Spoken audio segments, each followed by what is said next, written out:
guys, welcome back to my YouTube channel where when life gives you lemons, we make Erica's lemonade. Today I'm going to be serving a cool glass of how I built multiple good habits in just 28 days. So this is about to be a good video, so y'all sit back, relax, grab a cool drink. Today I got my sweet tea with some lemon. And enjoy the video. Okay, so 28 days, I set out to build multiple good habits at once, which is something that most people say is impossible to do. Now those habits are a part of my daily routine, so here's how I did it. Now these habits included going on walks or runs, playing the piano every day, journaling, doing Bible study, praying, just things that I wanted to add to my life. I thought that the hardest part of building multiple habits at once was staying motivated to actually do it. But I was wrong. The real challenge was time management, but once I figured out how to fix that, everything changed. Okay, so why 28 days? So the beginning of this new year, I wanted to, of course, build new habits. But whenever I researched how long it takes, there were like multiple different answers. There were like 20 days to 66 days to 265 days. And I was like, excuse me, what? But the reason why I chose 28 days is because it is short enough to stay motivated to do it, but it is long enough to see real change. So that is why we are sticking to this time frame for this video. The mindset that I positioned myself into was I didn't just focus on doing the habit, but I focused on becoming the kind of person that naturally does it. And that just made all the difference for me. Okay, so the habits that I chose is 1, make my bed, because some mornings I really just roll out of there and I get ready and I just forget about it. But just making my bed, it puts me into a productive mindset, because if I just look at my bed and it's not fixed, then I just get upset. So then secondly, I chose skincare morning and night, of course, because I want to take care of my skin and I don't want to have any new breakouts. And third, I chose prayer. And the reason why I chose prayer is because I want it to be a habitual thing, and I want it to be natural, and I want it to be my response to anything that I go through. And I just want to pray and spend time with God every day. Of course, fourth, I put spend time with God again, because, you know, I want it to be an intentional choice for me to do it. And then fifth, I chose, of course, to read my Bible, because I need to actually study and understand who he is to be able to spend time with him, and I want it to be one of my number one priorities. And then sixth, I chose to exercise, and by this I mean just like go on a run, stretch, do Pilates, and even just go on a walk or anything like that. Just anything that keeps me active, because, you know, we gotta stay fit, queen, or whatever. Seventh, I chose to practice the piano, because this year I want to learn how to practice piano. It was something that I started doing, but that I quit because I was not motivated enough to do it. But now I learn from my mistakes, and now I'm actually staying consistent. Eighth, I chose to do a lesson on Duolingo every day, because I want to be a bilingual queen.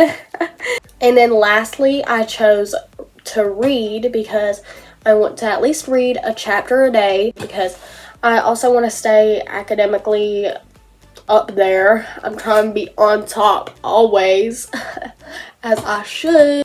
Just reading a chapter a day out of any book is what I like to do.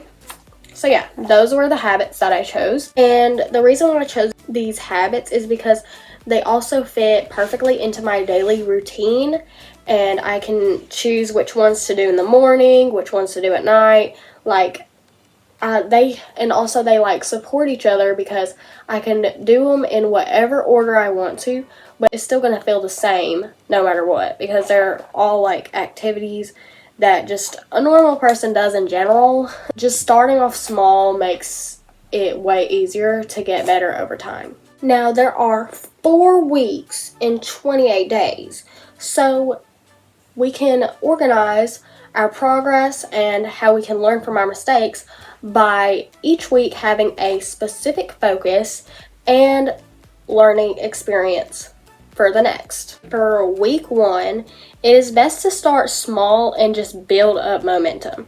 The main focus is to establish the habits with minimal effort.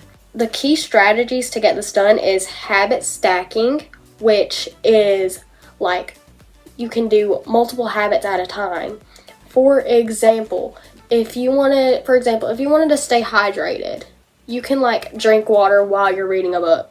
And then secondly, you can set up visual reminders, like literally as simple as just keeping a journal open to track your progress, like on your desk, so then you won't forget about it.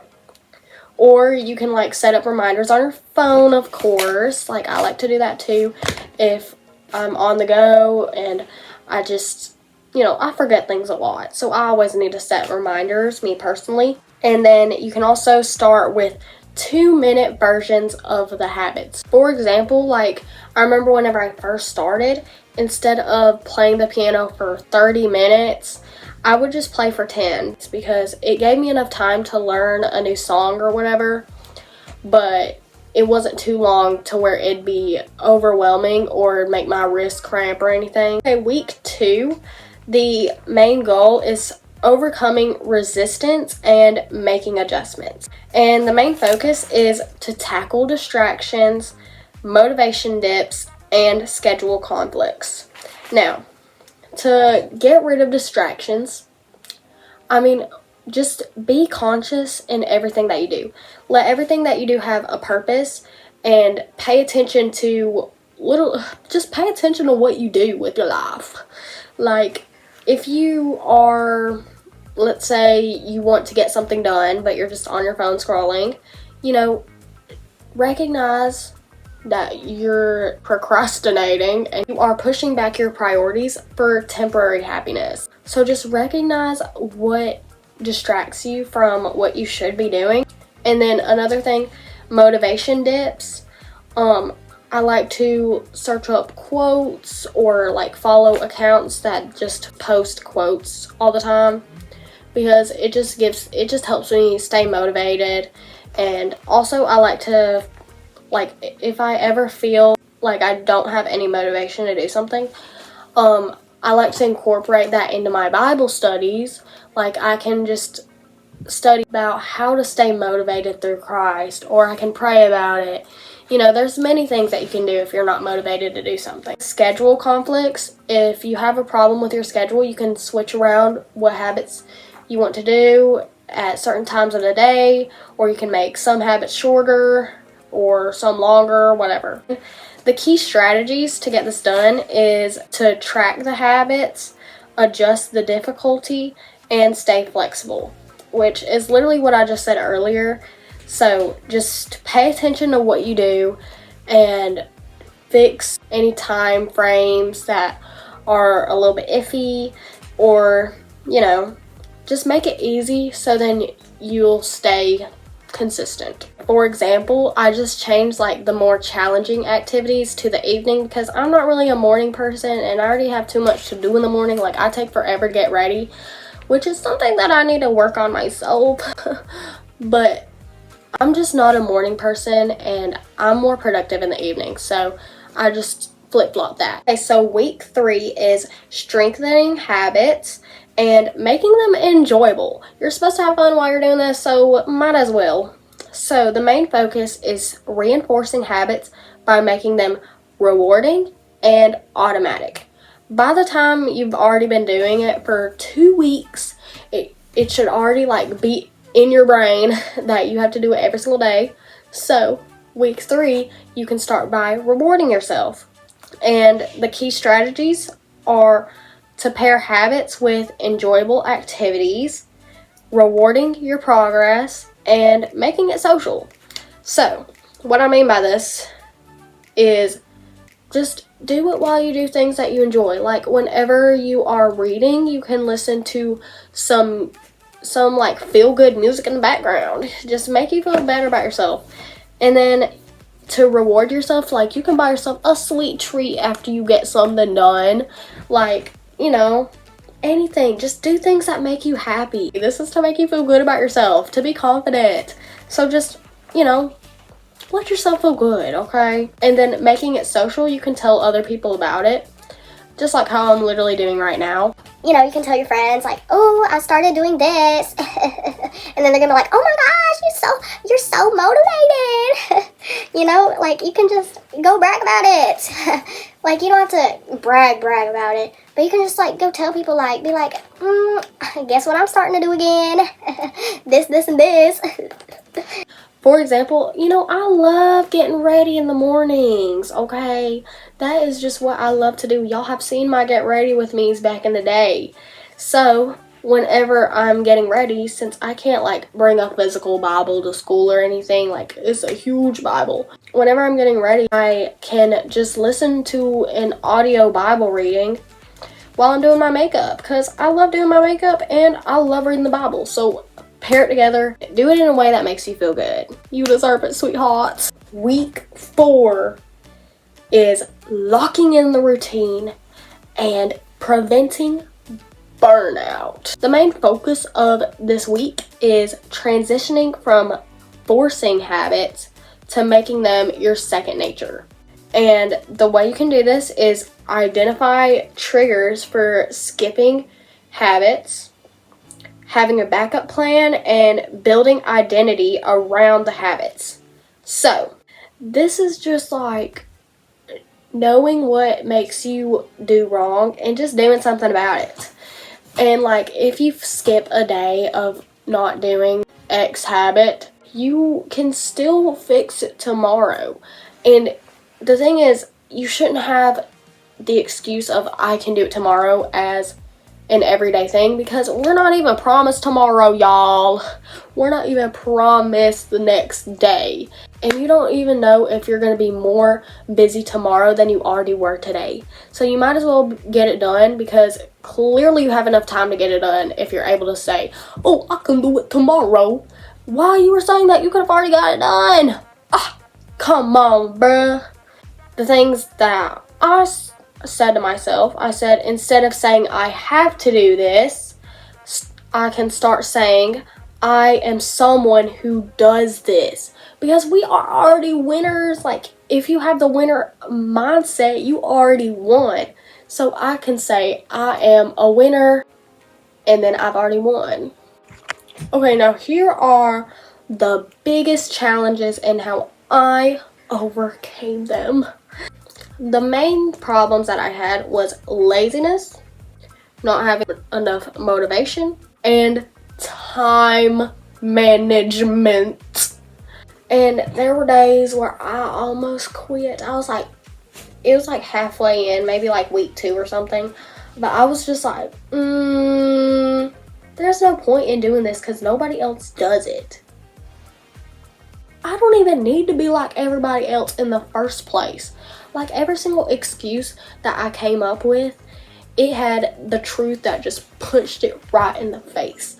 Like, you know, it's just all lies. It's all lies. Everything that pushes me back from doing things that reach my goal are just all lies. Okay, so just recognizing that is what kept me going and what made me not quit. Any tips for y'all if y'all face any struggles is, okay, so let's break this down. So, number 1, laziness. Now, if you recognize that you're a lazy person, please do something about it, because it's embarrassing. It's embarrassing to have lazy like tattooed on your forehead. Like, I do not want to be called a lazy person. It's the worst thing you could call me.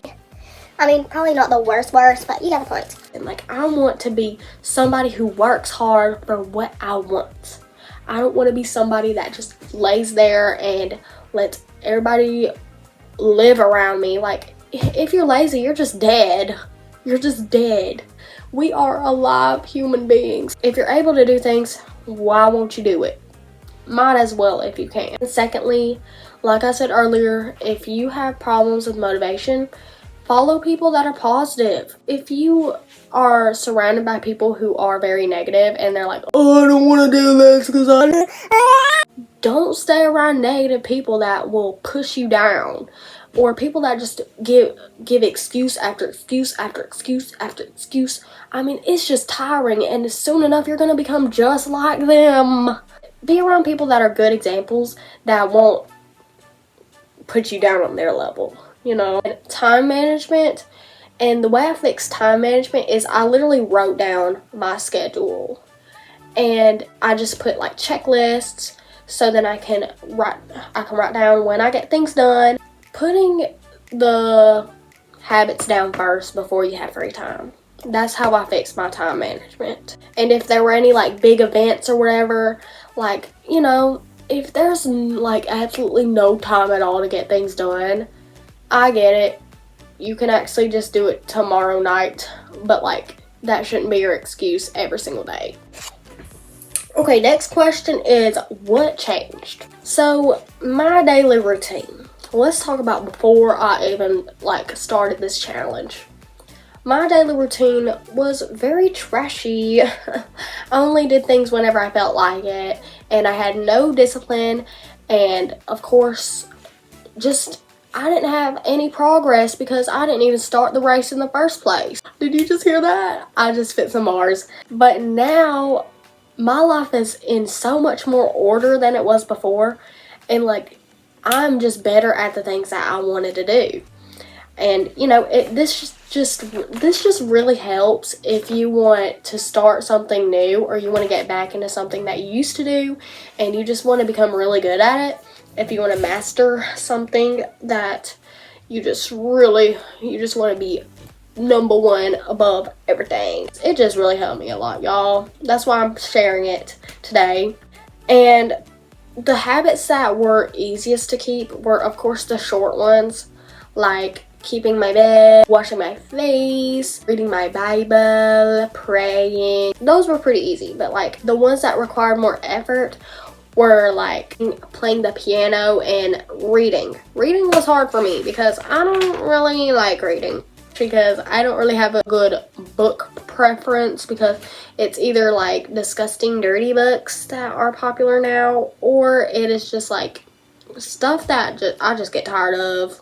I just get tired of it 2 seconds in. So now I'm reading a book about faith and stuff, because that's literally all that interests me right now. Some like unexpected benefits or like insights that I gained is that I learned a lot about myself during this time, because whenever I spend time with myself and I just have hobbies, I just do things alone, like it just lets you learn so much more about yourself. It just brings you on a whole nother level of self-love.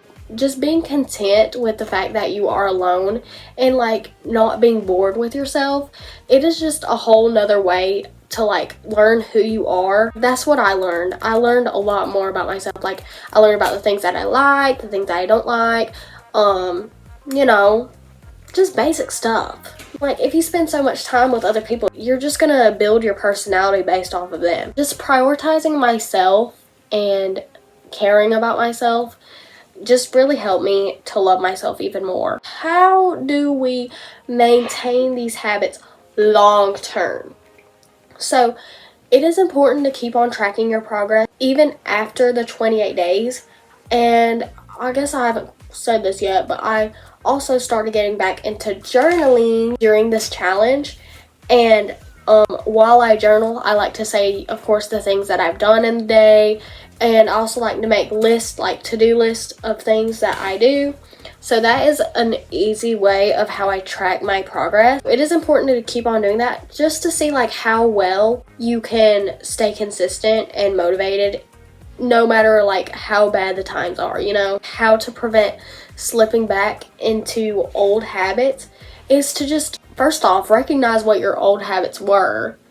Realizing like the things that don't bring you joy and like things that you shouldn't really prioritize over it. And like, I don't know, if it's like spending time on your phone, set a screen time limit, or you know, if you catch yourself doing something wrong, stop yourself. Have some self-control. Like if you don't have self-control, you're going behind bars. How to add new habits without overwhelming yourself is just, of course, knowing how much time you have in your routine. If you have too much free time, add another habit, okay? But if you don't have so much free time, you can cut some time off the other habits. Just depends on which ones are more important to you, which ones you want to work on more. Just adjust it in a way that fits right into your schedule and keeps you comfortable and just won't make you overstimulated or stress out about it. Be comfortable in what you do. What habits are you trying to build this new year? I encourage y'all to try this 28-day challenge if you have anything in mind. I invite y'all to subscribe to my channel for more self-improvement content because, of course, your girl loves herself and she wants you to love you too.